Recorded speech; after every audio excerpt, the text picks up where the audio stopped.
sitting there to direct traffic, why you're not pushing the ball, why you're not pushing the issue, why you're not pushing into their end, why you're sitting back.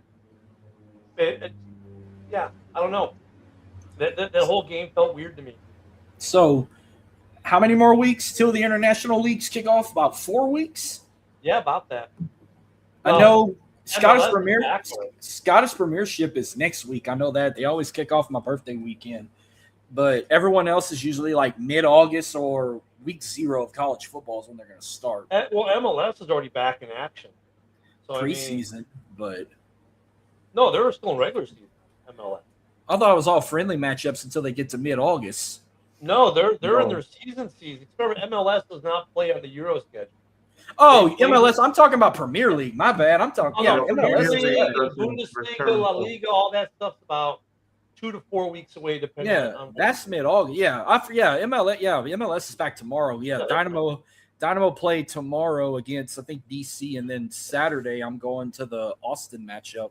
Going to the Lone. Yeah, the Whitecaps and Fire got canceled, which was going to be, Mueller and Lewandowski, getting a reunite. That game got canceled, but because of smoke. Yeah, well, damn Canadians, I tell you. But I mean, the way the World Cup ended, I mean, look at Argentina to play the first 15 minutes, a man down and not concede. Good on them. But then they concede 1 minute, less than 1 minute into the second half of that overtime. Was like, really? And then all of a sudden they found an offense. I was like, where was this offense the rest of the game? Rich, I agree with you. I think it was a letdown of a final, especially after the semis. I didn't watch a third-place game. I've never watched a third-place game because, and I agree with the arguments that the Golden Boot, I'm sorry, shouldn't go to Mbappe. I mean, how do you win the Golden Boot when you've already been eliminated? Oh, the goal you scored in the third-place game put you over the top. You were eliminated. You know what I'm saying? You were eliminated. No one cares about the third-place game except for the two teams playing it. Or the people who actually happen to have tickets. Do I get to go to a game? But no one cared. No one ever watched it. That's why a third place game is just kind of like whatever. But I don't know if this is true, but did they say a nosebleed for that final was like almost 10 grand, like Super Bowl price? Oh yeah, the whole tournament was Super Bowl prices. Are you kidding me? Because it was Messi and shit. Yeah, it was the best in the world.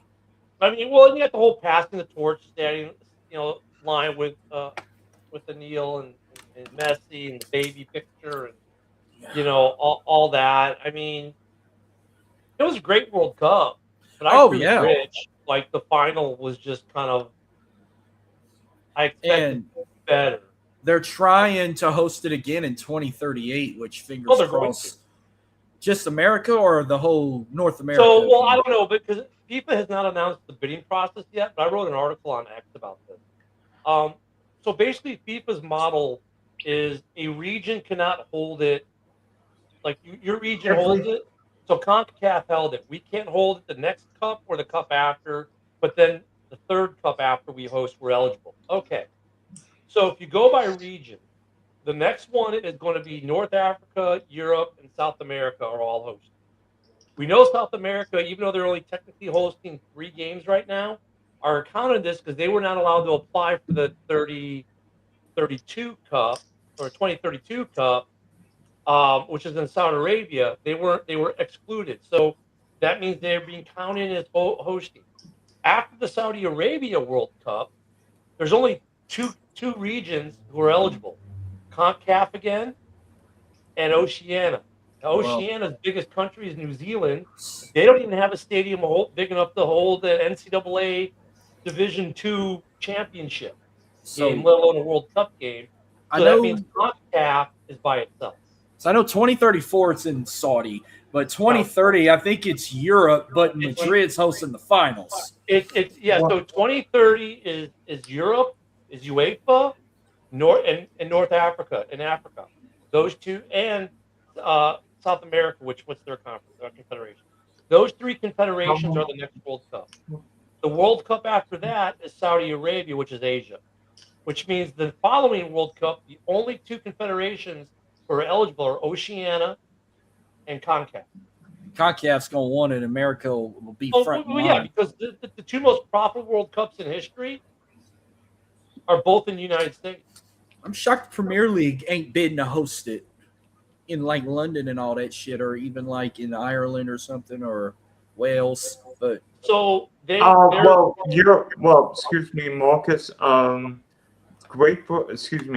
England, Wales, Scotland, Ireland, and Northern Ireland will host the 2028 Euros. well, yeah, but who cares about the Euros? You want the World Cup. I mean, yes, they are getting the Euros. Now they are putting together a package for whatever the World Cup after in 16 years. They're putting a package because the UK has not hosted a cup since like 60. 1960. Yeah, so I mean they want a cup, but the problem is this time around when it came to UEFA, Spain, and Portugal, or Spain, Portugal, and got it for UEFA. Morocco gets it for Africa. Uruguay, Argentina, is it Paraguay, right? Or the three for South America for that federation. So yeah, they'll bring the U.S. now. Is it going to be tri-hosted with Germany and Canada again? I don't know. You know what? Someone posted it would be a flex if the U.S. hosted it in 12 years and used all different stadiums than what they used this time. I mean, Like, oh, you thought those stadiums are good? Just think about it. You have a new stadium for the Bears. You have a new stadium for the Browns. You have you have a Highmark you can use this time, because I understand why they didn't use Highmark. The Bills didn't even get to open it yet. So yeah, now you can use Highmark. Now you can use Allegiant, who's going. By the way, Allegiant's going to a grass field, so you can use Allegiant. You can use who else is getting? There are a couple other teams. You got some brand new stadiums that are being built. Well, before I give you my stadium predictions, welcome, Joe. Welcome. It's always nice having you. I feel bad you got to hear the soccer talk right now while we're doing FIFA predictions for the future. First of all, thank you for the warm welcome. Secondly, I could talk soccer all night. I definitely soccer's high on my sports list here. So I'm listening to this, and I was on here a couple of weeks ago. We had an excellent World Cup conversation. So I can never get sick of talking about that. But again, great to see you guys. Well, I can tell you what. Off in the comments. MetLife will be a host again. SoFi will be a host again. Seahawks Stadium will be a host again. Miami will be a host again. Texas will be a host again. Atlanta will be a host again. But if you want to throw new faces in there, they ain't going to put New Orleans in there. They ain't going to want to call it New Orleans Stadium. They ain't going to change that name for a month. You know what? I kind of disagree with that, because look at Chicago bowed out of it because they couldn't tax them as much as they want to, blah, blah, blah, blah, blah. But you know what? All these stadiums made huge money off this World Cup. Yeah, we got Jag off in the comments. But I mean, all these cities made so much money off of this World Cup. Like, I'm sorry, NOLA would be stupid to pass it up. So would Chicago. So would Minnesota. If New Orleans hosts a FIFA in the future, you better put France in that bracket, and you better put Norway. I want to see the freaking Dutch get drunk on Bourbon Street. Well, I want to see them throw a boat in the Mississippi They're also River. talking by the time the Cup gets here next time, it could be a field of 64, which makes the math easier. You have, instead of the top two plus half of the best third place, it'd all be just top twos again, and then go into straight to elimination rounds like that. But I mean, the bigger argument that's come out is I thought Kittle was at the final. Kittle posted on X, "Hey, the grass here at MetLife looks beautiful. Can we keep it NFL?" Like, that's been the discussion. All these NFL players that are going to the World Cup are like, keep the natural grass. Well, NRG already tore it out. Gillette already tore it out. Jerry already tore it out. They're already tearing the grass out of these stadiums, which is the stupidest thing in the world, because they paid about $4 million to put the grass in. Then they were given all the equipment to maintain the grass. I'll be honest, the grass at MetLife had some brown spots, it looked like, in it. They weren't really taking care of it as well as they maybe should have. But the NFL players want it, and we've shown that we can do it. So I hope when they build the new Bears Stadium, for example, they look at Bark and say, look, we can grow the grass right under the stadium and just bring it up whenever we want to use it. Oh, we got a concert? Drop the grass below the stadium. Now you got a concrete pad. You can have fans doing concert crap, whatever. Oh, concert's over. Pop the field back up. Put it back in place. The technology's there. Why is the NFL not protecting its investment? I have one more FIFA question related, then we can go talk about whatever. What is the deal with iShow Speed? What's his hate on Messi? Why does he get pissed when this country loses, or crying like a bandwagon he is when this country wins? And what did he mean when he say, I'm safe when Spain beat Argentina? What, did the mafia go after him? They had a gunpoint? What is I Shall Speed's fucking issue? I have no idea, but I have no idea. By the way, my question to you guys, we know Lionel Messi's one of not the greatest footballers ever. Does the World Cup final where his team ended with more red cards than shots on goal dampen what was, if this is it for Messi at the on the game's biggest stage, an incredible World Cup career with what, 21 goals? Well, first you're making an assumption that he's done, Dylan, and secondly, they had more shots than World. Well, let me say this: first, they had more shots on goal than red cards. You were wrong there. Secondly, you're making the assumption. No shots on goal, 2 red. They had shots on goal in the second at the end of that second overtime. I mean, we saw one barely go over the crossbar, another barely missed wide. But nonetheless, you're making the assumption that this is his final World Cup. He'd be 42, 40, something like that, if he sticks. I mean, look, everyone made the assumption last World Cup that, he's going to raise a trophy and right off in the sunset he's done. And lo and behold, he was here. I don't know if he's done. What about Ronaldo? I don't know if he's done either. People are writing like Mulder, yeah, he looks more like he's done. But a couple of these guys, I don't know if Messi's done. Everyone's been saying Messi's done since the last World Cup, yet he still goes out there and he does it, and he's doing it at a high level. He puts in the minutes. The guy maintains himself. He doesn't get injured. Barring a major injury, I don't see what would stop Messi from sticking around for another cup. What do you think, Joe? I'm not so sure he does. But to answer Dylan's question, I don't think this puts any tarnish whatsoever on that. It's a team game. Doesn't have anything to do with him. He, got stopped by a team that was a defensive machine that gave up 1 goal the whole tournament. So I don't criticize him for not being able to score on them, whether he's 42 or 24. I think just they got beat by a spectacular team. And somehow we were in extra time there. And I'm thinking Argentina's still going to find a way to win this stupid game. Just because Spain should have won it hands down throughout the game, couldn't finish. And I'm thinking, no way does this team actually pull another horseshoe out of their butts and win this World Cup. But again, I think Ronaldo, I think he's done anyway. He didn't really do much this World Cup. Messi did. I thought for a 42-year-old player, Messi played amazing. Was, an MVP caliber, at this age still. But the fact that they didn't score in that game, and I think what Dylan was talking about is shots on goal. I don't think they had any shots on goal. They had shots throughout, but no shots on goal. And again, I credit Spain for that. That's not a criticism even to Argentina. Yeah, but no tarnish whatsoever to what Messi's done. Yeah, Joe, Messi's in his 30s. He'll be in his 40s for the next World Cup. Okay. But I mean, he's like 39, right? 38. 39. 38. I think he just turned 39. He'll be 43 next World Cup. Like I said, barring a major injury, he could make another run at it. He keeps playing at this level. He had to learn after the last World Cup how to kind of like maintain his body as it aged, because I don't think he had been doing that. Now he does. He could be back for one more. I agree with Joe. I don't think it tarnishes it. I mean, I think there's some other things that happened in that game. Like Enzo's first yellow card was just kind of like, was that really dissent into the terms of a yellow card dissent? I mean, okay, whatever. Now the tackle was definitely a yellow card. But because of the cheesy first one, you get the red card. The Golden Gloves, after that final game, I thought the wrong goalie got it. He set the World Cup final record, and then he doesn't get the Golden Gloves. I'm like, wow.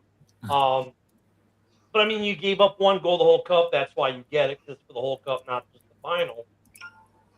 But I don't know. I mean, Argentina, I was like with Joe, I'm like, they're going to find a way. I can't believe they're going to find a way to win this game. And then they came into the second half of the second overtime. And it's like, okay, they have to hold on for 15 minutes, and they are going to win this game. And then came that breakthrough moment for Spain. But it was funny because that breakthrough moment happens, and all of a sudden Argentina formulates an offense. Right. Like, where was this the whole game? Two shots on goal for Argentina, and Spain at 20. That was freaking wild. Insane. It was a crazy game. I watched what I could of it, and I was just like unfucking believable at the end. And I'm like, if this is the end, at least he ended with a bang. I mean, usually the best don't end with a ring at the very end of their career, but if this is the end, he had a hell of a run. I'll say this, though. You know what was great about the World Cup this year? Because this NFL offseason was nice and quiet, and we had the World Cup to fill it. I mean, we had the Rossini thing, but we didn't have all this. We didn't have all the stupid clickbait we normally get in the NFL offseason because everyone was just fixated on the World Cup and Haaland and everything else. I love it. It was great, and what was even better was seeing NFL players at the game. I enjoyed it, and then you got CONCACAF next year to make it even better. Mm-hmm. Yeah, I just wish. I keep saying I wish it was next year because we're not going to have a Major League Baseball season next year. It would have been great to have this World Cup taking that place. Astros dropped their 2027 schedule, so I'm locked in. We're going to still have a season as long as the Dodgers. I hope so. I don't know if CONCACAF though. It's CONCACAF Gold Cup next year, right? I don't know if that's the big draw. I mean, look, if baseball's not going on, then that's great for CONCACAF. I mean, if we can make that tournament good, and I know there's talk about bringing the Euros to U.S., which would be unheard of for UEFA to play their championship in CONCACAF's backyard. But I mean, the last World Cup grew the MLS, right? And the MLS has definitely grown by leaps and bounds in the last 32 years. Mm-hmm. Where is this World Cup going to take the MLS and even to an aspect NWSL, right, which is already outpacing the WNBA? Where does it take professional soccer / football in this country? And you know what? Does it maybe make the MLS now? I mean, Lewandowski just came. Messi is still here. Do we start to see some of this younger talent instead of staying in Europe or young European talent when they hit that window coming to the U.S. now and the MLS becoming a top tier because of the field, the marketing? Like, I could see Haaland when his contract's up, like, I want to sign the MLS. I want to go back to Dallas. I want to go play for FC Dallas because I just loved it when I was there for the World Cup. Are we going to see any of that? Like, what's going to be the next shoe that drops for American soccer? And then I guess Pochettino's being offered a contract by the U.S. Great. Where does the national team grow? Does it grow? I mean, this is the growth opportunity. So that's what's next for the U.S.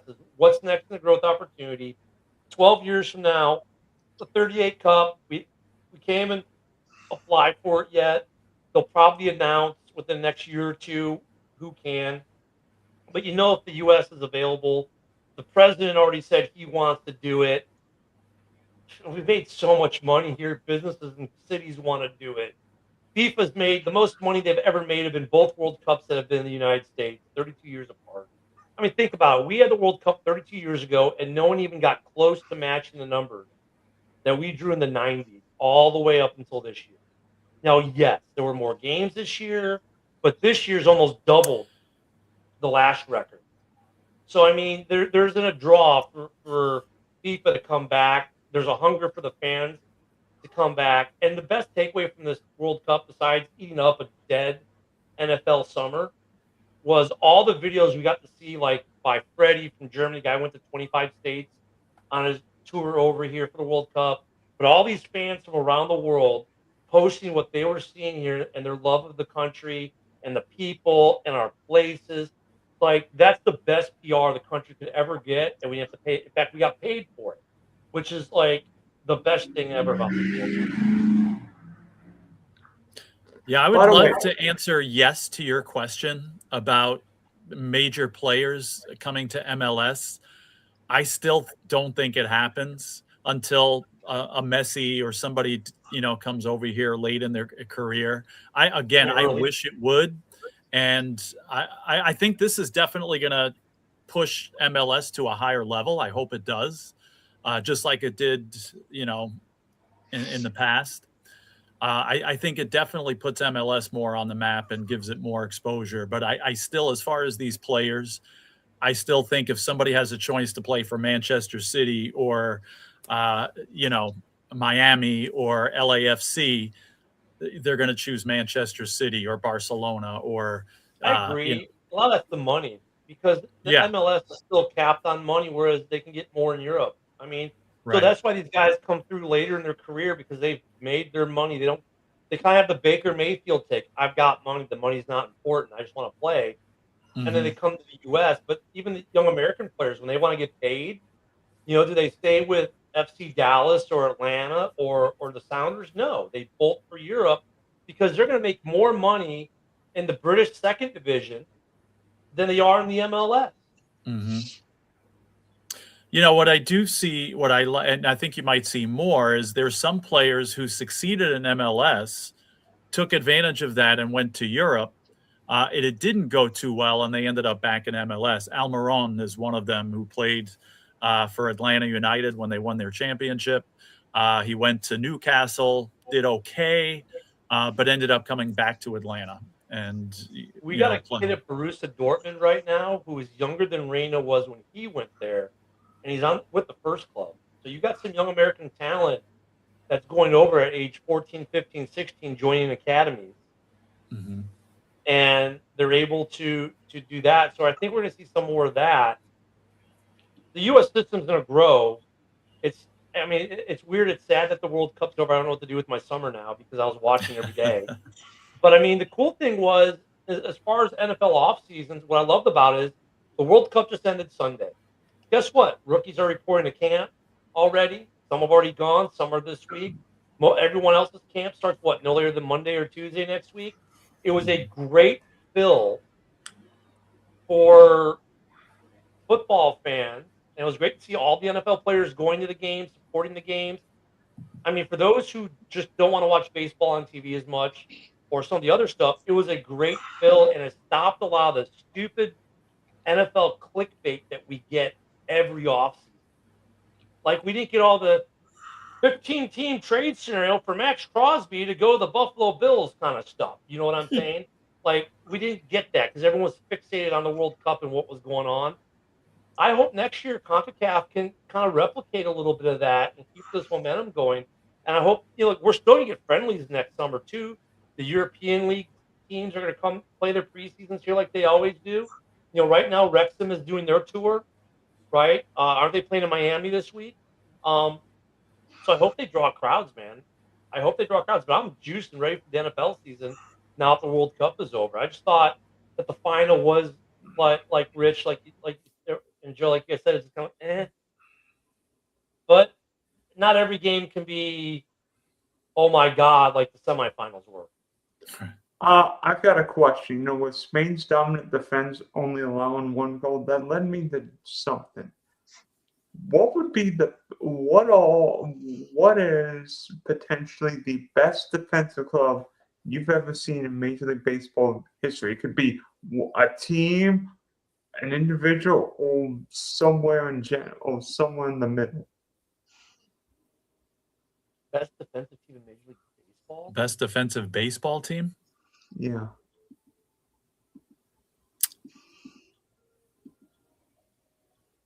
Oh. That's a tough question because some of that comes down to pitching, right? Because when you had Maddox in your A-Day, there's your best defense right there. Was Greg Maddox was a one-man defense. Pitching can be the best defense on baseball because you can't get a hit off them. But if you're talking straight, the players behind the pitchers, there are so many because you can go back to the Ozzie Smith days and some of the Ozzie Smith years and with the Cardinals, like they were just ridiculous in the infield and their outfield was south. You can go to the 16 Cubs with Javi Baez and some of the crazy things that those guys were doing infield and outfield for the Cubs. Almost every World Series team, you can say, look at that defense and go, I can't, I think the harder question would be, could you think of a World Series championship team that had a shitty defense, but got through because they had a great pitcher or pitchers or just out hit you? Yeah, so I can't answer. Go ahead. Well, let me throw this out to you, though, guys. the most Gold Gloves on one team in one season. The 2021 St. Louis Cardinals. Goldschmidt at first, Edmund at second, Arenado at third, Bader in center, O'Neill in left. And don't forget, they had a catcher who was pretty damn good named Yadi Molina. And that would be your winner. I mean, if trophies would dictate, that's your winner. Yeah, I mean, you can go back to Gold Glove performances and standout defensive performances. I'm going back into the 70s now. Greg Nettles with the Yankees when they won in 78. Brooks Robinson in the early 70s with the Orioles, who, by the way, had probably a better pitching staff than the Braves had. So the Orioles come to mind, those late 60s, early 70s Orioles teams. They only won one World Series during that time. But they had the pitching to good 4 20-game winners or something like that. Again, Brooks Robinson, who had an MVP performance in that World Series that they did win. That's what kind of stands out to me. You know, and even the Yankees, again, with Nettles, they had some guy named Guidry that went 25-3 with a microscopic ERA that year. So those performances stand out to me. Of course, they go way back. Sure. And another quick note, I know we kind of somewhat segued.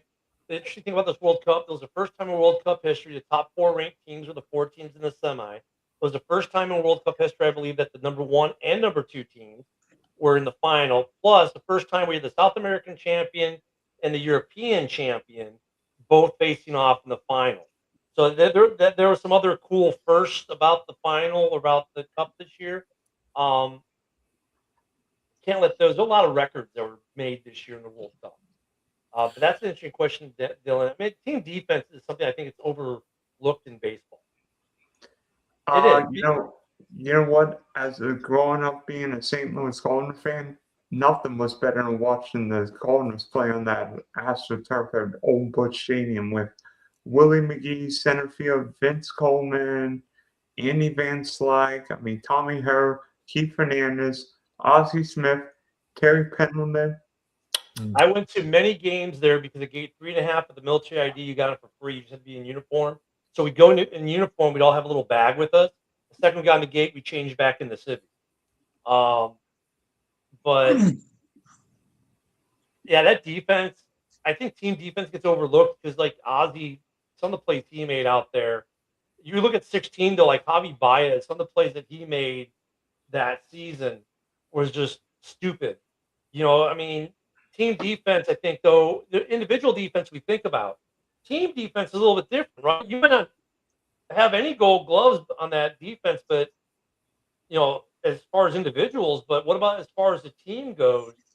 I mean, they're you know, where they kind of pick each other up. There have been some defense like that, but that's a stat that really you don't hear talked about, I don't think, ever in baseball, team defense. Well, that reminds me of the 99 Mets, one of the greatest defensive infielders in baseball history, of Robin Ventura at third, Ray Adonis at short, Edgardo Alfonso at second, and some guy named John Olerud at first base. I mean, Joe, you probably remember that. Got you to within 2 games of a World Series. Yeah, they had a pretty good catcher too, named Piazza. So you're right. I wouldn't have thought of that.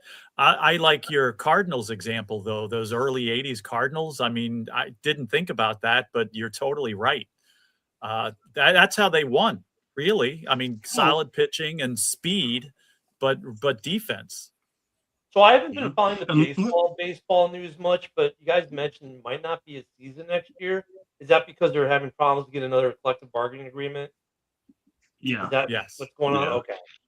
So, but if you're, I mean, look at the '84 Cubs. Yeah. Durham, Sandberg, Dunston, and Say. Yeah. And then you run Matthews, who Gary Matthews was an extremely underrated defensive player. Mm-hmm. Bobby Dernier, Jody Davis behind the plate. Yep. You know, so yeah, I mean, that defense there, I mean, there's a whole stack of Gold Gloves in those guys. And you know, those guys definitely. And you got pitchers like Rick Sutcliffe that could get a ball too. Like, Keith Moreland. I mean, and even the pitchers on that team were defensively good if the ball got hit back at them, or covering the bases if they had to. That team was something else. I remember the '84 and '89 Cubs kind of that before the lights, those teams maybe got robbed of a World Series appearance because of MLB's like, well, we got to play these games at night because they're playoffs, so you're now losing your home field advantage. It definitely made a difference in the San Diego series. But there, I mean, team defense, though, that's a hard thing. I don't think I've ever. Good question, Dylan. 'Cause I don't think I've ever really heard that question posed before. Leon Durham botching that ball. I don't care if it was daylight, nighttime, playing in the street, or the middle of But it was an December. away game, Rich, instead of a home game. It should have been a home game. I don't care. He could have been playing at Wrigley, Jack Murphy, Arlington Stadium, Three Rivers. I don't care. I agree He got with to you on catch the that play, ball. but that play Right. maybe doesn't even happen if it's at Wrigley because playing that at your home ballpark, that play might never even happen because it's a home game at Wrigley during the day. No, let me tell you this, Ken. That play only happened because the Cubs are the Cubs.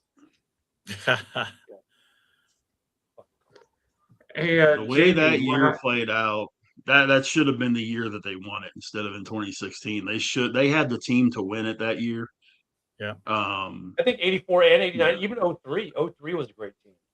03 was their year.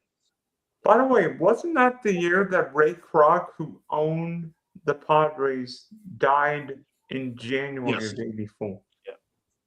Yes, they wore the RAK on their sleeves. Mm-hmm. And by the way, that Padre team wasn't half bad either. I mean, Steve Galvey, who was Some guy named They Gwynn. were a good team. Tony Gwynn, Greg Nettles, Kevin McReynolds, Terry Kennedy. But '89, they should have Some beat the guy named Giants. Bruce Gossage closed it. Not bad. They should have beat the Giants in '89, but they don't. Now you get the earthquake game because of it. The Cubs have had. Yeah, that's all I can say. Yeah, they had. Hey, I tell Jamie, you what this World Cup has done, though, for me. You were talking about. I'm going to just backtrack a little bit, and then I'll kind of let you move forward. Is you were talking about how it was a nice bridge to football season. Well, usually with me, I love baseball up until about the end of July, and then I've had enough of it. And you got that, that month skid until you get to college football and then the NFL and stuff like that. Whereas now I have a renewed interest in baseball because I haven't watched it in a month. I've been watching soccer every day, and I feel like, oh, cool. We got a new baseball season going on here. So I'm going to be much more interested in baseball much longer, and then wake up one morning and it's going to be football season. 50 days till the kickoff. 50 days till kickoff. Yep. 54 days till the Bears start to win their quest to win, to go back to back in the division. And how many days until my team goes to Soldier Field? Oh, I haven't counted that. It doesn't matter. They're going to lose anyway. 5 weeks until college football's back. Yeah. Yeah. 5 weeks. 9-game conferences now for all the major conferences. I love that. By the way, Rich, I kept forgetting to ask you this. I'm pretty sure because Texas high school they got it all. Like, I'm about to check out Levy. I'm about to check out your Pirates one day. Like, is there like an app I can listen to? Yeah, I check y'all on the radio, or y'all got a streaming if you go to service? If you go to Rogue Media, ROGUE, Rogue Media, you'll be able to stream the games there, video and audio. Yeah, I'd like to maybe check y'all out. I've Googled y'all's football stadium. You got a nice one. Or they just put a new press box in at La Vega. Go find you a good IPTV provider, and then you'll get every game you want from every sport you want.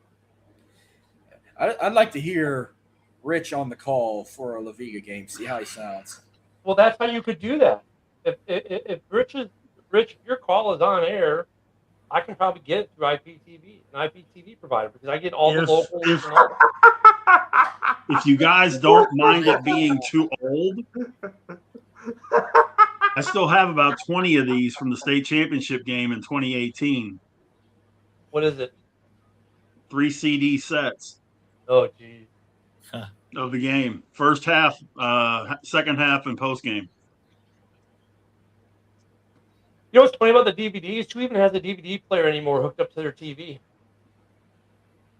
Yeah, these are CDs. These are just Who has a straight CD audio. player hooked up in their house? Yeah, I got to get them transferred to flash drives. I do.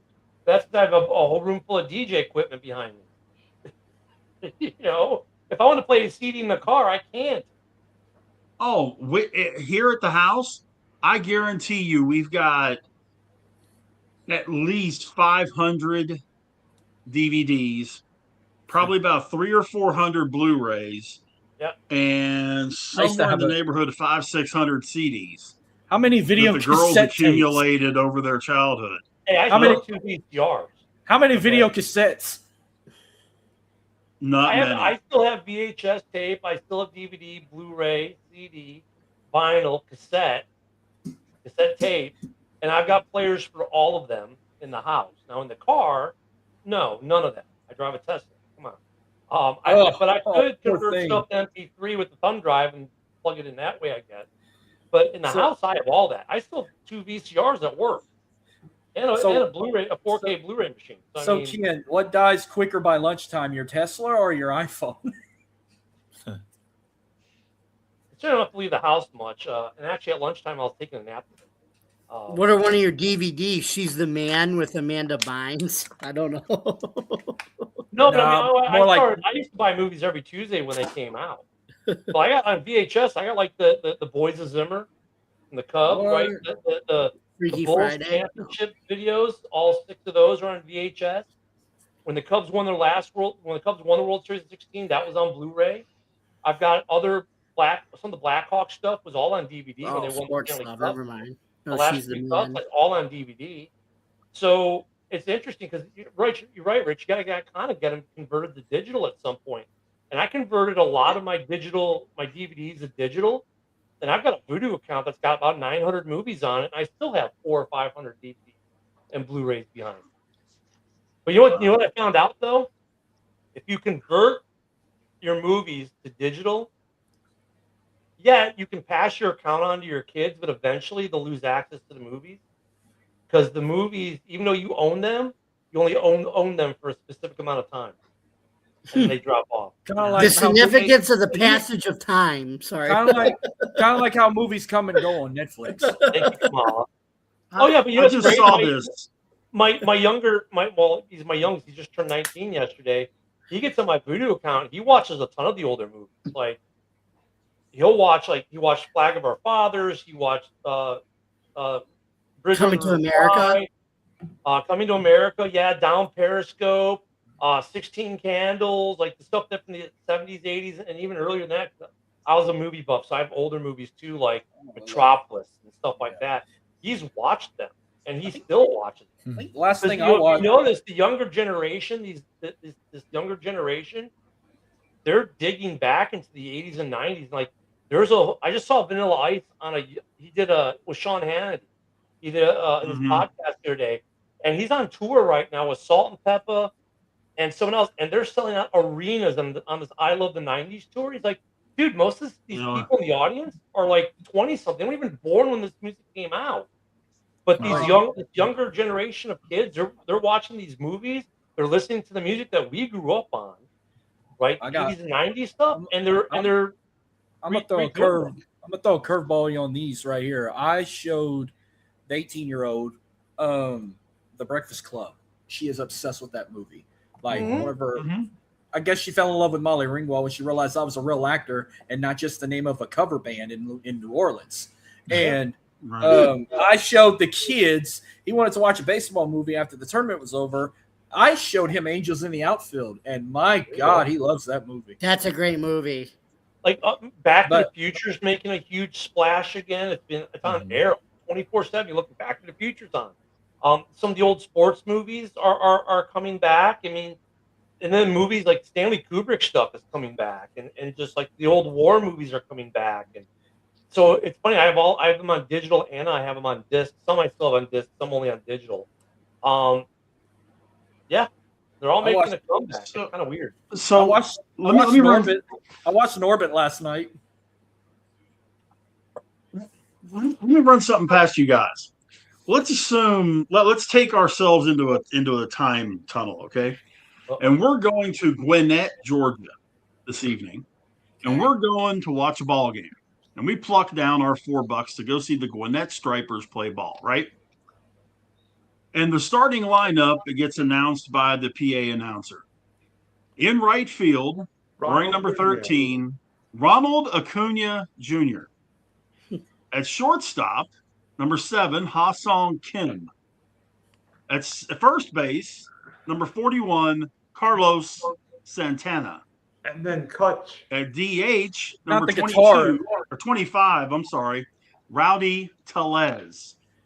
Not the Hitting guitarist, fifth right? in left field, Carlos Santana, the first baseman. Yes. Okay, not the guitarist. No. No. That magic woman.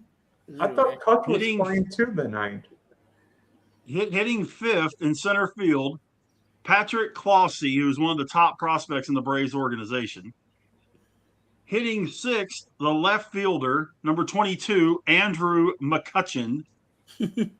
The catcher, Jair Camargo, number 8, who's been in with the Braves in Atlanta for a while. And then Luke Williams and Kyle Conley are short and third and second. How about spending $5 to see that lineup play? I know. Who's the team on the other lineup? Who's on first? What's on second? I don't know. Who's on third? I have no idea who they're playing tonight. You know what's but it's sad, like, Rich? holy crap. I mean, what year was that? That's tonight. Tonight. $4 This evening. huh? Well, $4 6:35 p.m. The Gwinnett Stripers starting lineup. for $4. for $4. Well, you ain't You paying can get into a Gwinnett $4. Stripers game for $4. Dude, I can't even get in the parking lot at the Blue Wahoos here in Pensacola, which is a AA affiliate, I think, still the Red. I can't even get in a parking lot, let alone the gate for $4 at a minor league game down there. Well, I'm not paying I know they're not paying $4 to see Tetsuya Imai playing a better game than he played in his last start. Rich, is Gwinnett the AAA team for the Braves? They are. Okay. They are. You could get tickets to pretty much any game this season for as low as $6. Wow. Jeez. I wouldn't mind that. If they're worth watching, I'd go pay $4 for it. It's just weird the way that lineup, because Acuna is obviously on a rehab assignment. Right. You know, Santana signed a minor league deal. McCutcheon signed a minor league deal. Kim got sent down. But it's like, Kim's on damn, look, that's too. Here's my – how far is this town from Atlanta? Gwinnett's about an hour. Yeah, hour, somewhere in Well, there. if we're all at the game and Gwinnett wins that matchup, we go into Magic City to celebrate. What's it called? The Gold Club or something like that? No, it's called Magic City, USA. Well, Rich, Gwinnett's so you probably have- about a half hour, 30 miles from Atlanta, but it's probably take you 2 hours with the traffic to drive. Yeah. Rich be like, y'all can go to ATL. He's going to Gainesville, Georgia to meet his idol. Hey, he's not my idol, but he is my favorite current wrestler until he You're retires. a hero. Yes. You're a hero. Okay, then By you're a the way, hero. by the way, Rich, you said you had brought a really extensive group project for us this evening. What is it? I do. This is probably going to be the toughest team building project I've thrown at you guys. Well, good thing I'm here. Otherwise, good thing I'm here. There are, as far as I can tell, there's 3 that should be obvious out of the 10. My If forehead. that tells you anything. No. So the question is, now this is non-active players. Okay. Can you name every first-round quarterback since 2000 with fewer than 5,000 career passing yards? Jamarcus Russell. That would be 1. Johnny Manziel. That would be 2. Brady Quinn. That's 3. Uh, Those were the 3 obvious ones. Oh, what was who his is name? Who is Jake Locker? Yep. Jake What was Locker his is name that correct got drafted by Arizona? 73 yards. He got Blaine drafted by Gabbert. No. Blaine Josh Gabbert's a Rosen. no. I don't Ken remember. Rosen. I don't. Josh Rosen, he is on the list. Yes. Josh I don't- Rosen. Josh Rosen. I He think might I'm the have been- best quarterback here. Anyway. I don't know if he was the first or second round pick, but Matt Flynn. Second round. Matt Flynn. Third round pick. He was a backup, but Shit. Giovanni Carmazzi never even played in a regular season game. Who is Kyle Bowler? Kyle Baltimore Bowler. Ravens, 2005. No. Nope. JP Lossman. No.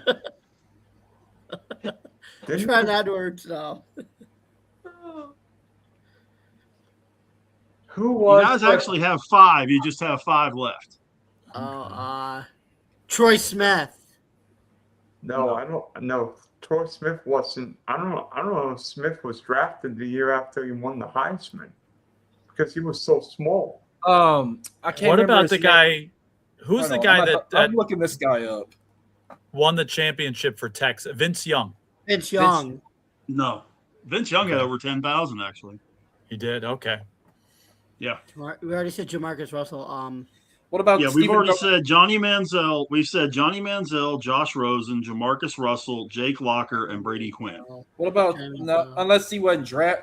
Well, I don't know. He might. I don't even think he was a first round pick. I was about to throw Steven Garcia from South Carolina. Oh, No. you know what? Steven Not a first Garcia beat number 1 Not a first Alabama in rounder. 2010. Ryan Lee. 98. No. Yeah, I was thinking him too, but that's too early. That's Now really- Rattler was not a first round pick, No. was he? No, Okay. But he has over 5,000 yards. What about And Case he Keenum? does.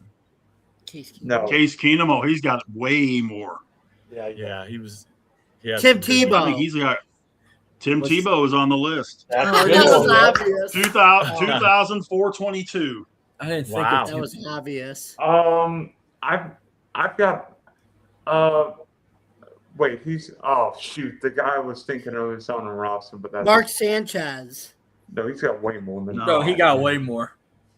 Yeah, he's definitely getting more passes now that he's in jail. What about Todd Boakman? No, Or when he a first round pick? not No. first round pick. He's Who getting is passes. Brandon Whedon? What about Sam Bradford? Sam Bradford. No. No? What'd you say, Dylan? Who is Brandon Whedon? Oklahoma State, No. 2012. Brandon Whedon. I saw Whedon him play. took the Browns to the playoffs. I saw him play the Raging Cajuns in college in Brandon 2010. Whedon. Yeah, he 29-year-old had way rookie. over. You have Rex, 4 is left. Rex Grossman on that list? I'm sorry. Rex Grossman had more yards. Never mind. Yeah, Grossman had way more than that. Cade McNown. No. Oh. How far back do we have to go? Since 2000. 2000. This is since 2000. What about Chad? Did anybody say Chad Dennington? Chad Bennington. Chad Pennington was in the 90s. Oh, From Marshall. No, Chad He was Pennington over. was drafted in 2000, the same round as Brady. That's why he was 2000. I don't know why I was thinking he was 99. He was over 5 though, wasn't he? Over 5,000. Oh yeah. Chad Pennington. was It's way over 5. 9,000. Sorry. He started for the Jets for what, 3 years, I think. Yeah, something like that. What about Chris Redman. Nope. What about no? I don't want Jamie to get at me. But what about EJ? Mark Manuel? Bolger. EJ Manuel. EJ Manuel is correct. EJ, Oh. yep. Blake Bortles. I'm amazed neither one of you guys got that. Oh, Blake. What about Blake Bortles, who will live in TV infamy? The good Blake play. Bortles is not correct. Well, No, you ain't got to worry about Jameis Winston. He ain't on that list. Well, he's still active. No. How lucky are we to be playing in the NFL in Cleveland? Jameis Winston. Do you guys want hints, I call him the Reverend Jameis AFC or Winston. NFC? sir? AFC What? or NFC? Okay, one of these guys. Okay, I have one. Oh, I think I, have know. one. I think I I have know. one. The guy from Memphis, the quarterback from Memphis. I can Paxton Lynch. Paxton Lynch. Yep. Paxton Lynch is on the list. He has the fewest yards actually, with 792. Oh Wow. gosh. What What'd you have, Ray- Marcus? Patrick Ramsey? No. No. No. The fun and The gun last offense. two, Steve Spurrier. one of them met an untimely demise. Oh.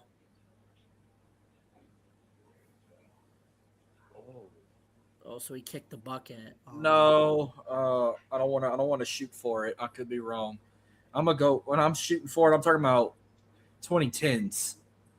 This quarterback or two. Oh, Ryan Mallett. Nope. I was gonna say Ryan Tannehill, but Nope. Dwayne Haskins. Yep. That's What it about right Teddy- there. what about Teddy Bridgewater? Nope. One left. And if I give you the hint, you're going to get it. No questions asked. Josh Rosen? We just said Josh. We already Yeah, said we said him already already. said Rosen. I didn't hear him.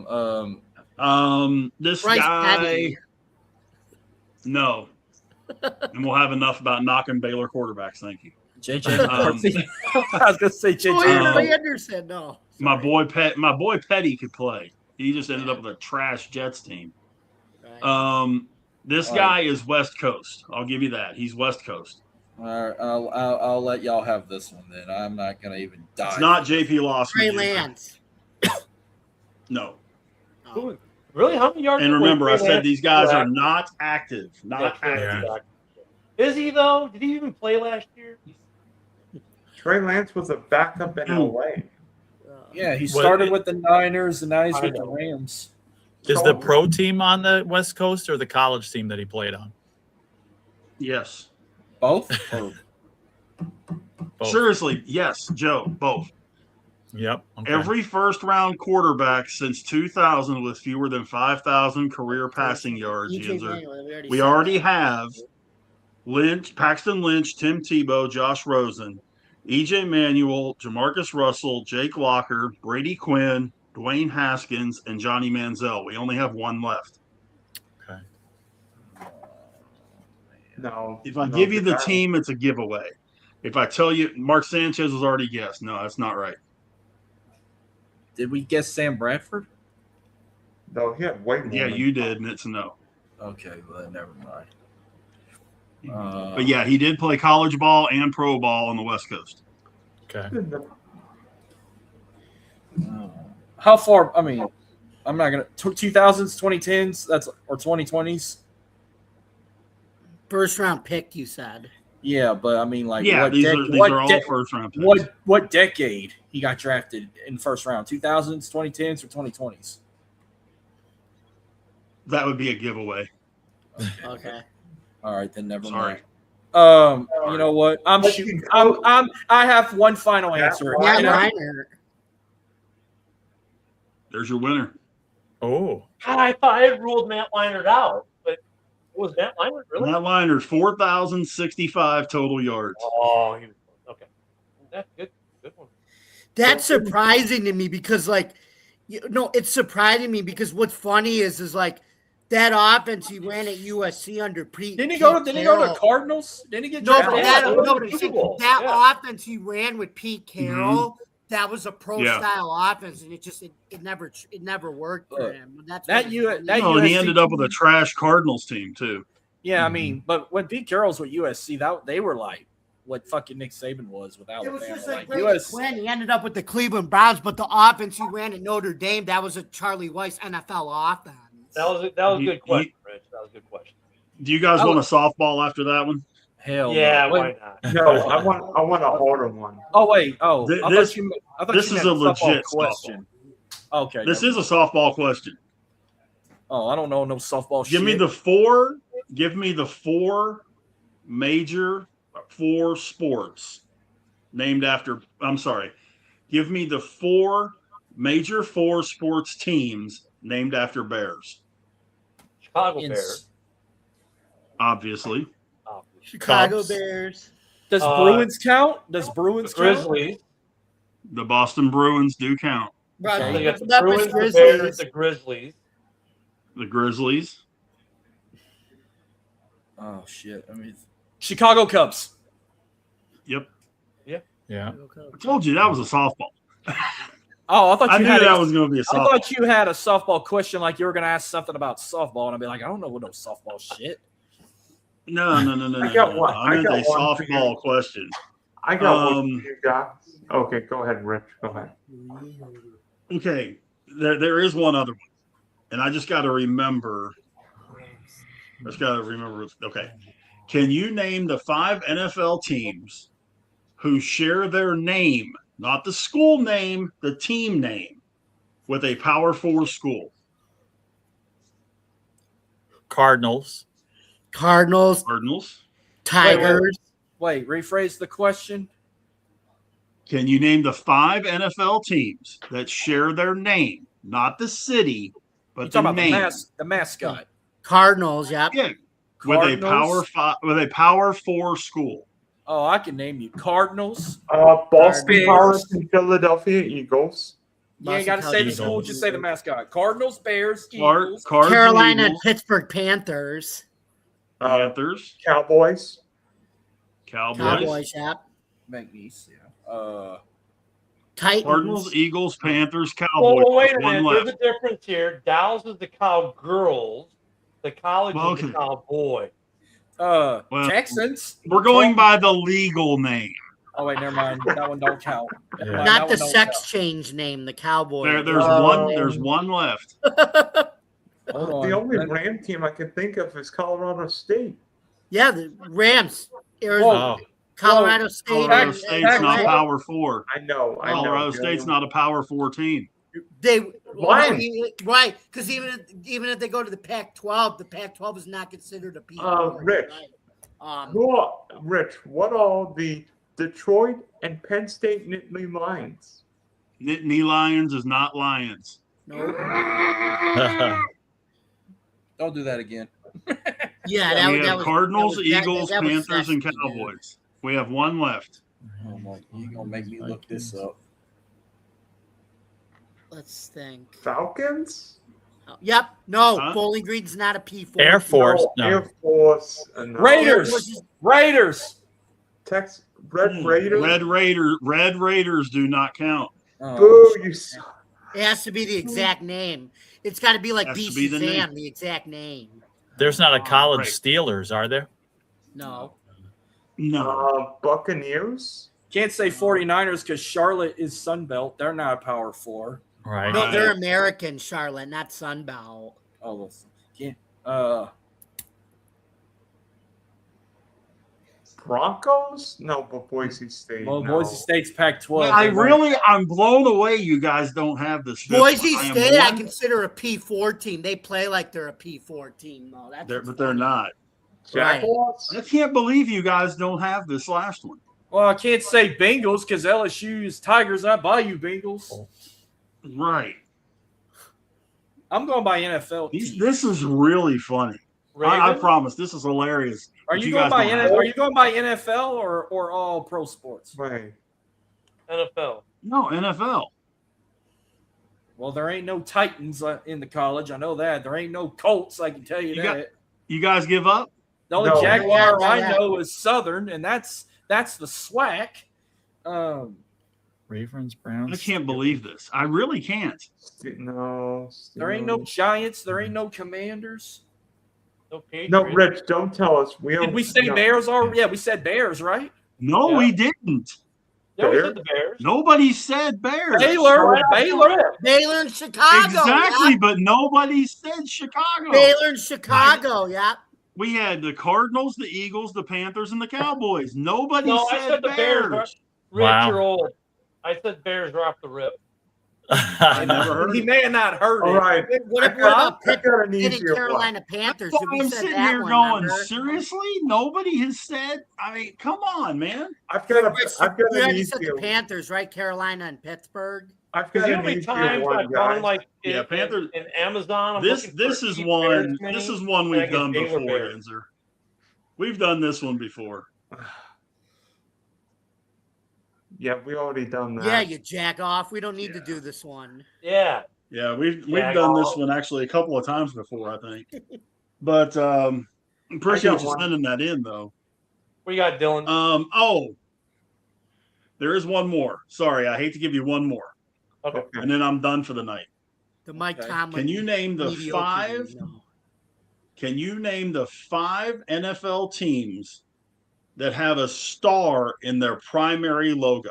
Who are the Dallas Cowboys. Cowboys? Cowboys is obvious. Titans. Obviously, the Cowboys. What's the second one you said? The Mark? Titans. The Titans. Titans is 2. I got it. The Titans. Steelers. Yep. Steelers is 3. Oh shit. I'm not cheating. I'm just looking at my helmets. Kansas City Chiefs. I think that's got to be it. Nope. The Saints? No, that's No. a fleur-de-lis. No. There ain't no stars in the horseshoe for the Colts, is it? No. That's the oldest joke in the book, Yenzer. Marcus, think. Okay. Cowboys, Titans, Steelers. Texans. Houston Texans. Thank you. Yep. The eye of the Longhorn is a star, I just and there's one more. Oh, great.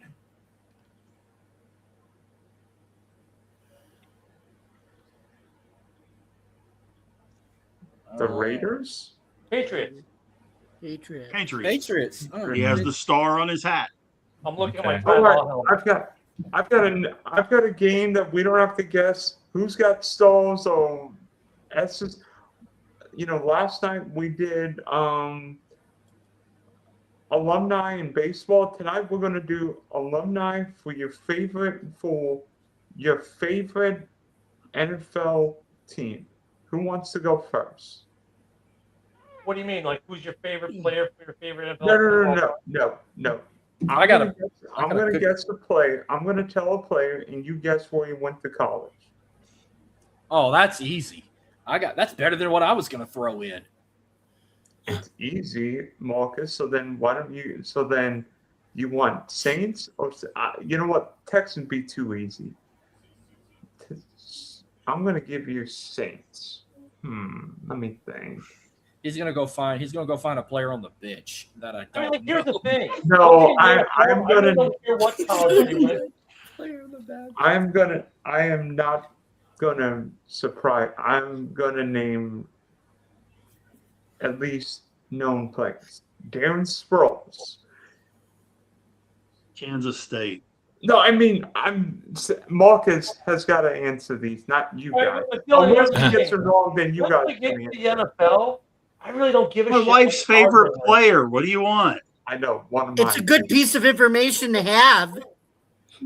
Yeah, but I'm like, do I really care that Urlacher went to New Mexico? New Mexico. No, I don't care. Okay, for all of us Cowboy fans, I got to show you guys this.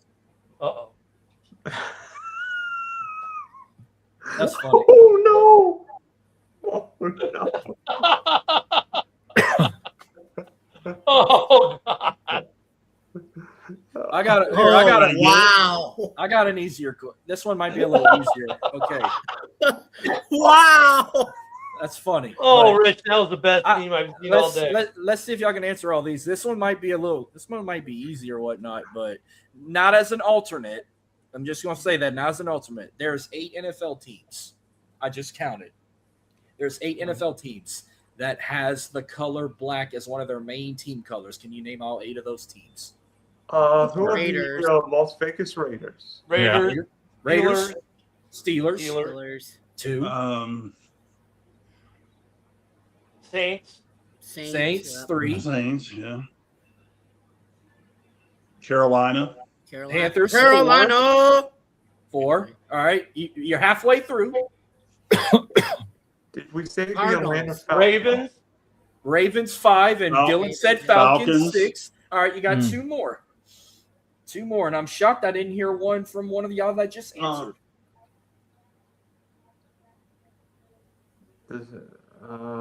Eagles. Did we say Steelers? Yeah. did. Oh yeah. Okay, thank you. All right. I'll give you 2 hints. One's in the south, the other's in the north. Jacksonville. Jackson. Jags is one and the more. Bengals. Wait a minute. Do we say Bears? No, are Bears black. don't have black. In the north. They're navy blue. Cincinnati Bengals. Bengals, that's it. Y'all got Bengals. them all right. Yeah, Eagles. they got black in their main as one of their main colors. Yep. Joe, don't feel bad. I knew someone would say the Bears but it's a dark royal navy blue is what it is.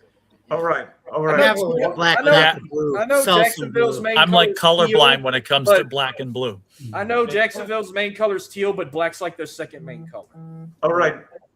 Ken, I'm going to give you 5 players. You tell me where these guys went to college. And if you get them wrong, then anybody else can get in. I don't care, but go ahead. Oh, let me have Willie this. Golan. What now? Willie Golan. Who? Willie Galt. Oh, Willie Gee. Galt. Gold. Oh God, I don't remember. Willie Galt. Oh, Lord. U.S. track and field. Yep. Yeah. Anybody else? I thought he went to Tennessee. Tennessee. Yep. First round pick for the Bears in '83. Yep.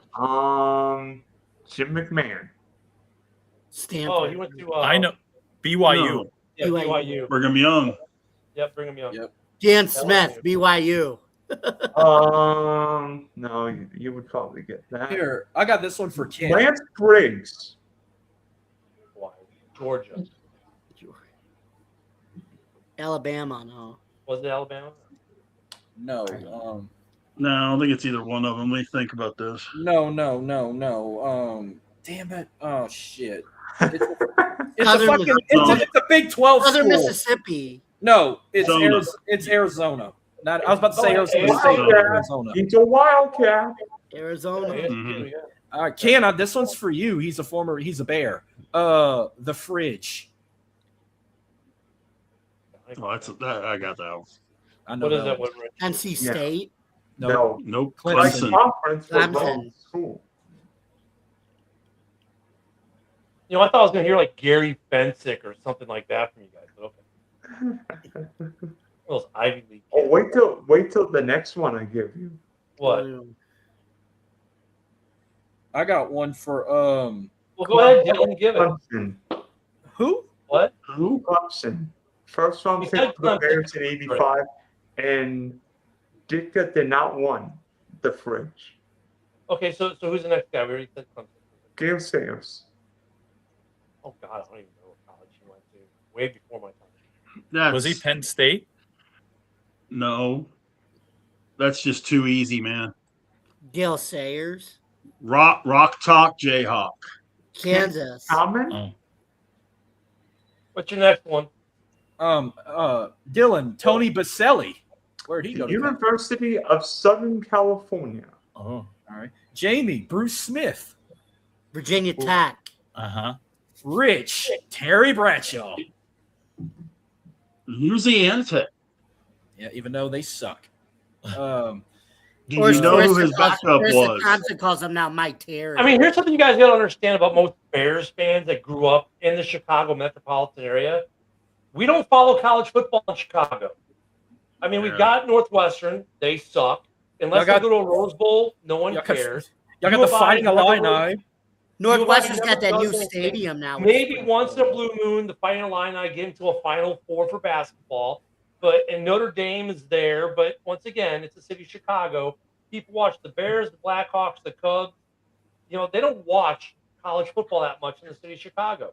So growing up, there was no, ooh, we're watching college football. It was all about the Bears. You'd think they'd have a lot of Ohio State or Notre Dame fans, at least in Chicago. Notre Dame would be the predominant, but once again, that's because of proximity. But no one really cares enough to watch because we have the Bears. So it's one of those things where, like, growing up, we didn't watch much college football, if any at all. If you happen to know a player was from a certain college, it's because it was mentioned a few times. You heard on a broadcast or something like that. But by and large, you just don't care. They're just the Bears. I think every big city is like that because growing up near New York City, nobody followed college football there either. Well, You know, Yeah, but in Dallas we did. I didn't Joe, get In to Dallas we did. But Joe, if Rutgers did something, they would pay a ton of attention for about the nanosecond, and then once that nanosecond was over, back to whatever they were doing. It was Joe, the same I thing got with one Northwestern. for you. Oh, they're in the Rose Bowl, cool. All right. And everyone All right. watched Northwestern lose in the Rose Bowl, and then okay, that's it for college. We don't care anymore. I didn't Right. get to give Joe. I don't know if Joe likes the Jets or the Giants or whatever, so I'll give him one of each. I gave everybody He's a a player from Buffalo their guy. team. Oh, you're a Buffalo All right. guy? Okay. Well, I go ahead. I grew up a Jets-Giants fan. Okay, Joe Namath. Alabama. Tiki Barber. Oh, crap. I got that one. I got that one too. Or Michael Strahan. Take your pick. I don't know either of them. Tiki Barber. Did he go? I'll He let didn't go to Barber- Stanford, did he? No, Rich. No, Rich Barber went can- to UVA. Yeah, Barber went to UVA. Okay. Michael Strahan went to Texas Southern. Yep. Okay. Yeah, didn't know. I got one. And the fan. And only he was in the reason- Texas Sports Hall of Fame, by the way. And look, the only reason Bulls fans know Michael Jordan went to North Carolina is because they heard it every time they called his name in the starting line. Otherwise, no one would care. In Chicago, the Batman logo, but- Okay, outside of Michael Jordan, can y'all at least name me another legendary Tar Heel that was a good enough in the NBA? Vince Like- Carter. Sam James Perkins. Worthy. Yep, y'all damn Worthy, Y'all yeah. beat your homework. Why? Worthy, Because they're linked to Michael Jordan. Kenny Smith. Kenny Smith. Right? Yep. Eric Montross. Tyler Hansbrough. Oh, so it begins. That's the one I was thinking of. Yeah. Brad We have a Doherty. tropical storm coming through. It just started raining. Yay. Oh, Jamie, Sean I've May. got one for you. Can't forget Sam Perkins. You can't forget Terrence Brown. I had Sam Perkins. That was the first one I said. Antoine Jameson. Grant Hill Antoine there. Jameson, yeah. The Yins Did anybody Yep. say Jack Cobb? No. Grant Hill was Duke. Grant Hill was Yep. Duke. It Boom. was Yeah, I'm Christian not- Christian Laettner Laettner was Duke. Duke. Duke. Well, he's a jag-off. That's why he's naming Duke players for North Carolina. I'm like, at this rate, you're going to say Terry Gannon next. By the way, Jamie, where did Andre Reed go to college? Who? Kutztown State, Division Nice. Two. Yep. I did know that. What about I know play. this one. Kutztown University, not Kutztown State, but Where'd Magic Johnson go play college ball? Spotty. Michigan State. Michigan State. And the only reason Sparty. people know that is because he was linked to Larry Bird at Indiana in the national championship. The then became Indiana a Lakers State. Celtics rivalry. Otherwise, people would never care about where these guys played college ball after the NBA. The only reason people know that is because that linkage with Bird and Magic from the NBA goes all the way back. So it's part of the bigger NBA story. But like for the most part, like and Joe hit it, growing up in a big city, you didn't really hear or care about what colleges they went to. You just cared if they were a Celtic or a Bull or a Bear or a Giant. The fact that they went to Mississippi, you could care less. He's wearing your team's uniform right now. Who cares about that? Yeah, and see, that's I know it's a hard mindset for you SEC people and Southern folk to understand, but us Yeah. Northern folk who grew up in bigger cities have cared less about college. Yeah, I still watched it. I still followed it. You know, I had teams. I was a Michigan fan, even though I was from New York. That was the team I watched and liked. You know, now I just watch it mainly for betting purposes. But like, I watched it. I was interested. I watched college basketball too. And Yeah, I'm we'd much watch more March interested in Madness. college basketball than I am college football now. I think March Madness was watched a little bit. That was the time the NBA season was like, okay, you're in the doldrums of the NBA season. We'll watch March Madness and watch the Fab Five or something like that. There was always, but for football, it was like unless like Notre Dame or Northwestern made a bowl game, no one in Chicago could give a shit. All right, I'm gonna start this one off. Yes. Name if you know some great duos. Name one of the bad boys. I'll start first. Joe DeMoss from McNeese, baby. Rodman, Doomhurst. Rodman. Isaiah Lambeer, Thomas. Isaiah Thomas. Yeah. John Sally. Yeah. Edmund. We pronounce it DeMoss in Louisiana. I know they all say Dumars, but we say DeMoss. And from Baylor University, Microwave. Vinnie Johnson. Like how we say Travis Etienne and y'all say Etienne. We just say shit different down here. All right, now, let's do Dream Team. I'll go first. John Stockton, and I'm not saying Michael Jordan first. I'll go with the coach, Chuck Daly. Oh, the original Dream Team? The OG. Late 92. John Stockton. Leitner, Barkley. Christian Leitner. I said Leitner, yeah. Barkley, Malone, Charles Stockton, Barkley. I'm a Pippen, dumbass. Ewing. Chris You know Mullen. Was Nash on that Mullen. team? No, Who? Canadian. Oh, You know He what's played for funny? Canada. I have the original coffee mug with the entire team behind me in this case right here. I have the McDonald's cup. Yeah. Remember the soft drink cup from McDonald's, the plastic Yep. one? All right. You deserve a break today. Name one of the 5 NBA players that got their talent taken in Space Jam. I'll go By the first. way, Muggsy. This is what I got for my birthday, fellas. I got a book with Oh, wow. the Miracle? men's hockey team on one side. Flip it. The women on Dream this team? wow. Nice. That's sweet. All right. Name the TJ 5. was a bad boy. Name the 5 NBA players that got their talent taken in Space Jam. I'll go first. Muggsy. Yeah. Bugsy. Michael Jordan. Yeah, Jordan. No, Welcome Jordan to didn't get his the talent- Space Jam. Jordan didn't get his talent taken. Dominique Wilkins. No. LeBron? Larry No. I'm talking about 1990. What was it? 95 or 96? That movie came. Real out. Space Jam, not that LaWoke. All right, Larry Johnson. Muggsy. Yeah, Grandmama. Charles Barkley, Dumbass. Sean Bradley. and Patrick Ewing. Another dumbass, Patrick Ewing. Oh, come on. Georgetown ain't a bad campus. You can't be a Oh, dumbass we got to spend more money to make more money. That's what he used to say. I get he was once the king of New York, but I mean that's Jalen Brunson now. I was going to say Brunson is forever the king now.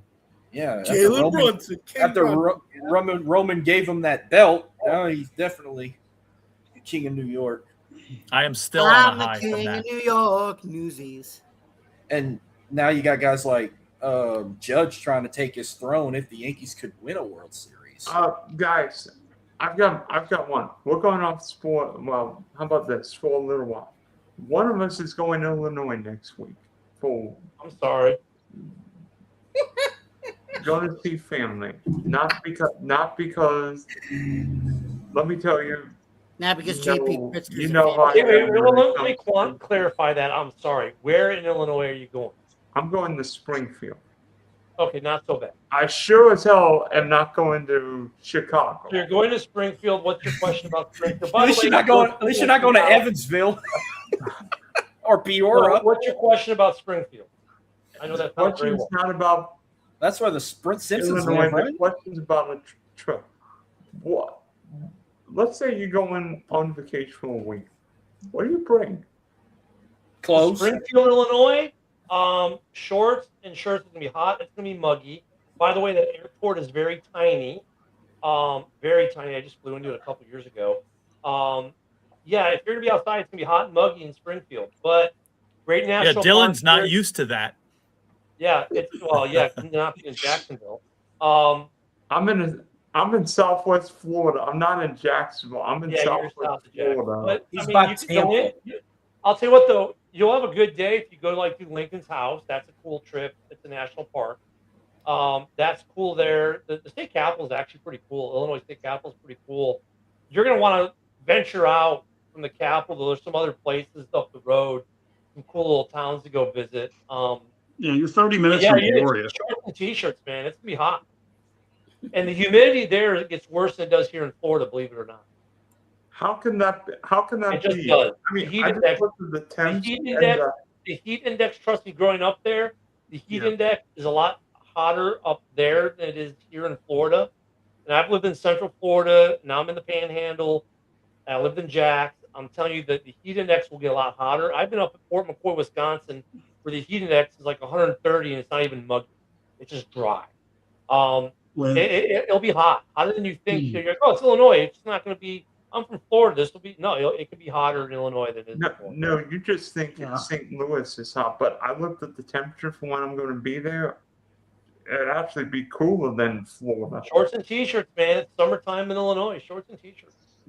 I can tell you when I was in Peoria, that humidity coming off the Illinois River. Yeah. Yeah. You can cut that stuff with a knife. But Springfield is not that bad. Are you flying in with which air? You're flying in. Hold on. I think I probably even know who you're flying in with if you're flying into Springfield. Are you flying in with Breeze? Allegiant. Oh, Allegiant. Okay, because Breeze flies from Tampa there. That's how we got there. I'm flying out of Punta Gorda. If you're flying in with Breeze, pay the extra money, get the first class upgrade. It's worth it. It's only like $100. But yeah, I mean it's a tiny airport, dude. I mean it's gonna be hot. It's gonna be hot there. There's some cool things to see though with Lincoln, the Capitol. Careful though, don't go any buffets. If JB's around, don't go by the buffet because he'll probably be eating everything already. Pritzker's around. He eats everything. I mean, what would you bring? No, I mean, what would you bring in terms of, like, would you bring headphones? Would you bring a laptop, an iPad, earbuds? What would you bring in your bag? How long are you going to be there and what are you going there for? A week. Just see family. Well, visit with family, dude. Don't worry about bringing all the other crap. Just bring if you're flying, bring headphones if you're flying, at least to listen to music and shit. Like put some movies or something on your iPad for the airplane when you're there. Just leave all that stuff there. Take the week off from the show, enjoy time with family. That's what you do on family trips. Spend time with family. It's an amazing concept. Look, hey Marcus, I got some breaking news for you, Marcus. Oh shit. After defeating Naraku for the second time in a row, NXT champion Tony D'Angelo is confronted by WWE's newest signing, former TNA World Champion Mike Santana. Oh, that's great. I knew he was going to NXT. Well, no, I'll go ahead. I was hoping Adam would be here for this, but no. Anyhow, no, I'd only bring the headphones to listen to music while flying. When I was at my nephew's tournament, I only brought the iPad to watch Jason's debut show, Dodgers Time podcast. I watched a few minutes of it, and I thought y'all's little debate was the other night, but y'all postponed it again. Well, our trivia thing got postponed mainly because Adam ended up working till I think it was close to 10 with the load they gave him that day, knowing he had a doctor's appointment. Oh, shit. So we're going to try and get that going. Not exactly. I don't think we figured out exactly when, did we? I have no idea. I leave on Monday. By the way, I don't know what y'all want to see. If y'all notice, we're trying to make y'all shows look more relevant. I went on everyone's intros I've ever made, and I added the Driving to the Top intro at the beginning just to make it look lit and efficient. And as you saw earlier, I updated the open mic intro, and I needed to make something bigger and wider. I just did the same.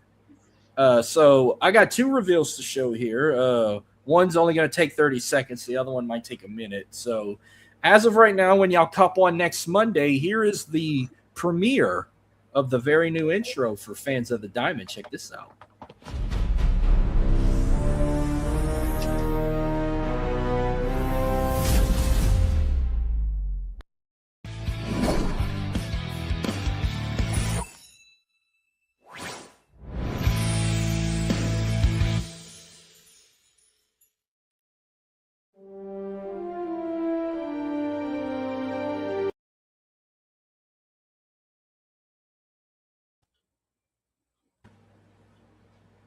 Very cool. Good. Now y'all won't have to see y'all's reactions on the side anymore.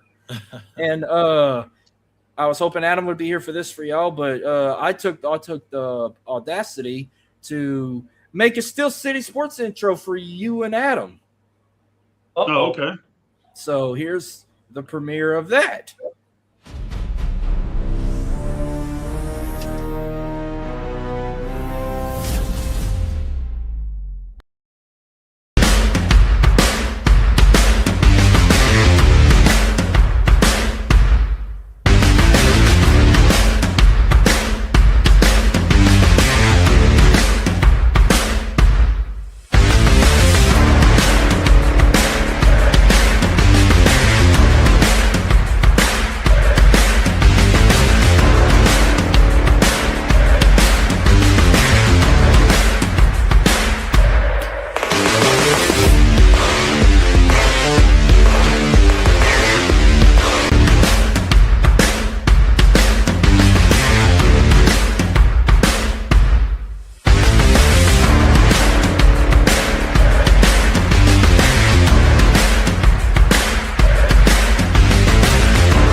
pretty cool. That was cool. It's really I good. gave it an Obafemi vibe.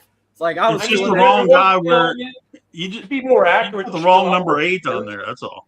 Oh, There should come be more on. tears in that video to be more accurate. That was good. Come on. You didn't want Aaron Rodgers still on y'all team. He ain't going to be up QB1. You ever notice how when he wears his helmet, he's like Marvin the Martian with that big ass helmet head? I hope he's not. I hope Howard takes that spot from him. By the way, could we please have a moment of silence for the manhood of Mr. Joshua Kuroda Grauer? Oh, shit. I just read it. Fouled himself off right in the meat and two veg. Yeah, had to have surgery. I saw the tape of it, and yeah, that's what he gets for not wearing a cup. Mm-hmm. For all you kids out there, no matter where you're playing, wear a cup. Broke my biscuits, man. Gridiron game. Hey, by the way, the Mandalorian has yet to sign, and same with Ty Simpson. 6 rookies yet to sign their deal. On the morning show, we're doing the Mandalorian watch because Joe, one of the guys on the show, he's a big Raiders fan. I don't get it. We've been talking about this a lot, but I don't get with the first round guys specifically. Or actually, all these guys. They're not. It's not a money thing, right? Because the money's locked in for these draft picks. Where you're in the first round or the last man pick, the money's locked in. I don't understand, like with Fernando Mendoza, like you're guaranteed $50 million over the next 4 years. Who cares what the pay schedule looks like? As long as you're not doing hookers and blow and violating the NFL player, conduct policy, you're going to get all $50 million. Who cares how the pay schedule is? And same thing for Ty Simpson. I don't get why these guys are not signed. I mean, the only thing I can think of is, what's his name for Arizona? He's not signing his because they don't want him to do his podcast anymore.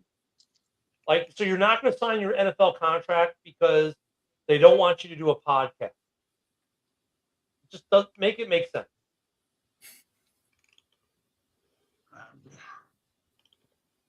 I can't. I just watched this debut. So you think he'll be the one to take it off of Tony D?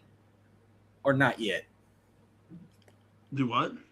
I said I just watched his debut. You think he's going to be the one to take it off of Tony D ASAP, or are they going to wait like a year to put it on him? Oh, I think they wait.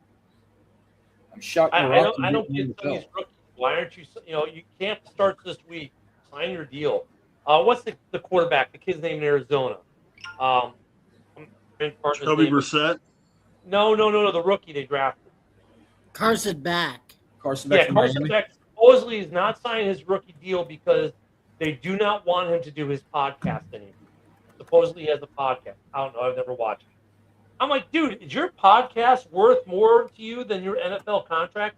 Did you grow up wanting to be a podcaster or an NFL player? Which one is it? You can do both.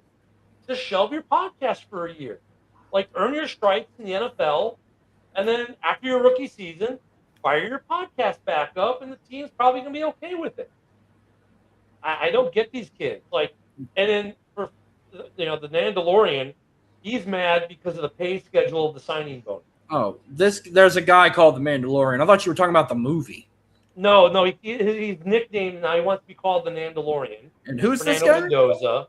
Oh my God! Like, dude, you're the number one pick overall. You're guaranteed $50 million over the next 4 years. Like you're what was it? 38 million is the signing bonus piece of it, or whatever it is. Who cares if you get it over 4 years, 2 years, or who cares? Your tax bracket's not going to change in any of those years because of it. You're in that super high millionaire tax bracket. I don't get why. And like, why is Ty Simpson not signing?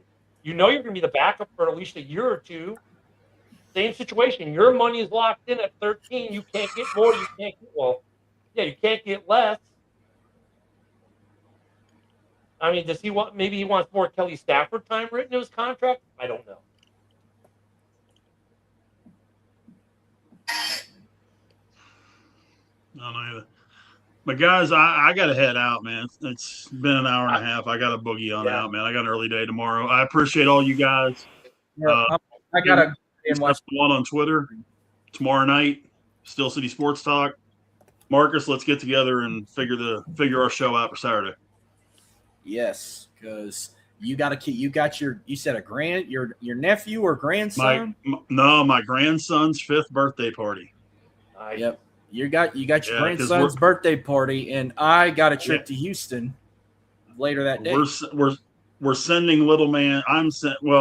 Gigi and I, my wife and I, are sending him to the Ranger game on Sunday, which is his actual birthday, for his first baseball game, and we've got it all set up where he's gonna have his name on the jumbotron, and he's gonna get a little visit from Rangers captain and all that kind of stuff. So he's gonna have a big 5th birthday.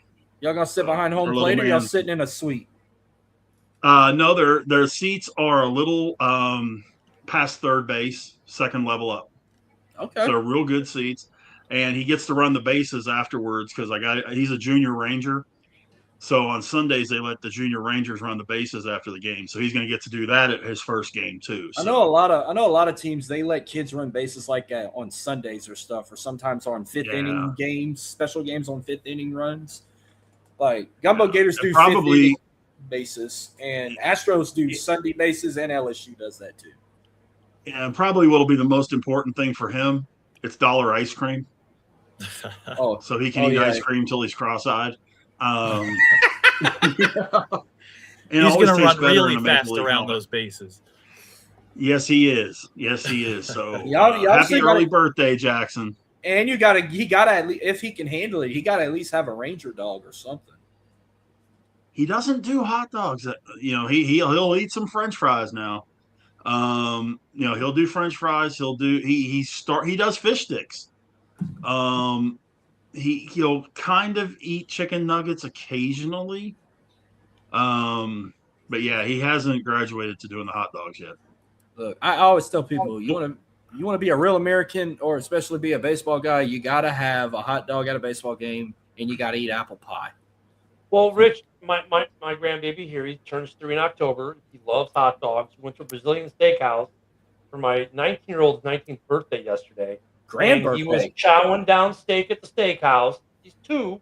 Oh, wow. Doesn't turn 3 till October. He loves the Brazilian steakhouse. This is his favorite place we go to. So he eats steak, hot dogs, hamburgers, loves the nuggies, loves the fries.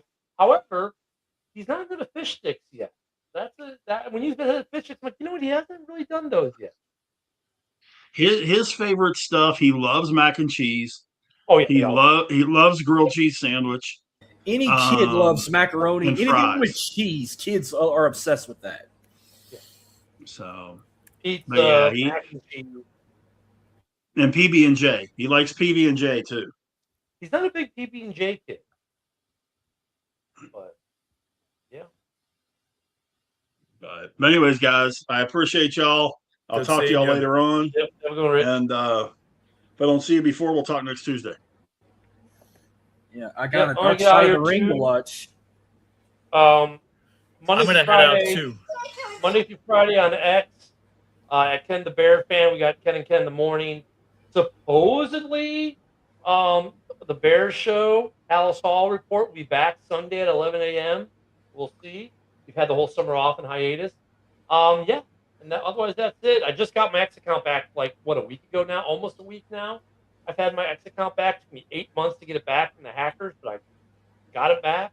So we're back on the main X. And also, interesting thing, Bears Twitter got deleted on Saturday by the owner of Bears Twitter. Well, so there was nowhere for Bears fans. Well, now you got Bears X. On my profile page is a link to it. I had an old community. You can't start new communities on X. Converted an older one. So now, instead of Bears Twitter, hop on over to Bears X. If you're a Bears fan, that's where we're at. And I'll see you guys next week as well. I got to run as well. Good seeing you. All right, I'm on X at DirtySouthNT_. Facebook, Instagram, YouTube. This week on The Go, I'm previewing the Raging Cajuns for my football preview tour. I'm going to be talking the return of MLS, and Houston Dynamo got 2 matchups this week. They got DC tomorrow. They got Austin Saturday for the Texas Derby, and I'll be there Saturday for that matchup. We're going to talk Spain. I'm going to talk Spain winning the World Cup. Talk some Astros baseball because they are on the verge of winning a series at the start of the second half with the Marlins. They won yesterday, and they are 3 outs away, beating the Marlins again. Josh Hader's on the mound. Tetsuya Imai started today, and he had a hell of a game. Cajun Turnbuckle Podcast might be on a different day this week. Me and Rich are going to talk about it and see when we want to talk Dark Side of the Ring episodes and make 2 predictions, but that's what's on my menu this week, and I am patiently waiting for the debate show with Rich versus Dylan, so I can watch either backstage. Marcus, I am too. I'm watching as a fan. I might pop in the comments, but if I pop in, I'm not popping in. I'm to interfere. Might sit backstage and watch and kind of supervise like the comments and shit. Like let Adam do the questions and whatnot, and I'll sit backstage and monitor the comments. If we get any spam comments and bullshit, I'll delete them, block them, whatnot. Show funny ones, show good ones. Oh, and I got booked to do a gig the night of UFC 330, so I will not host a watch along for UFC 330 on August 15th. Makhachev versus who is he fighting? They got 2 title fights that night too. The guy with 2 last names. That's who he's fighting. But yeah, no watch along for this one. So if Papa J watches, no watch along, man. We'll try and make up when there's another big one. But I got a gig that night. But that's where you can all find me. And then Joe, you up, and then Jamie close out in the main event. All right, Joe Dell Sports Twitter X. Jamie and I just did our baseball show earlier, our Subway Conversation Chat, which we do every Tuesday evening.